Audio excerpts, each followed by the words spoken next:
Pozdrav svima, dobrodošli u novi tutorial. Danas ćemo govoriti o skoku iz mjesta i o precision jumpu.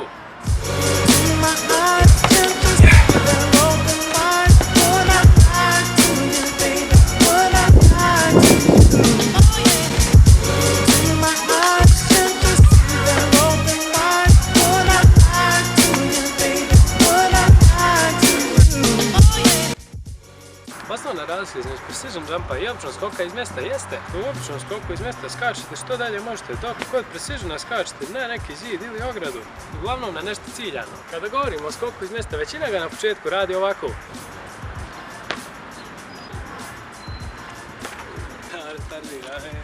Uraditi pravilno skok iz mjesta podrazumijeva da stanete u poziciju 1/4 čučnja, zabacite ruke nazad i naginite se naprijed.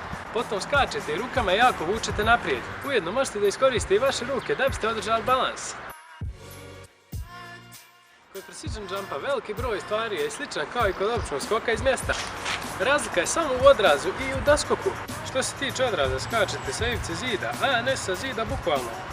A što se tiče doskoka, dočekujete se također na ivicu zida.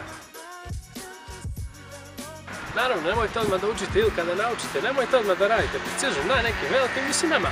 Naravno, prije svega je poželjno da se zagrijete i adekvatno istegnete, da biste se u precisionu lijepo dočekali na prste. Poželjno bilo da skačete više u visinu nego u daljinu. To jeste da kada stajete na zid, poželjno bilo da padate pod nekim malo oštrijim uglom. A da biste uvježbali precision jump, radite sljedeće vježbe.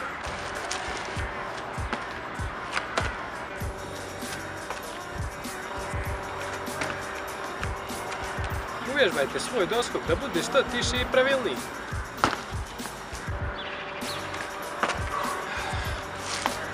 I to je bilo sve što se tiče ovog tutoriala. Nadam se da sam vam pomogao.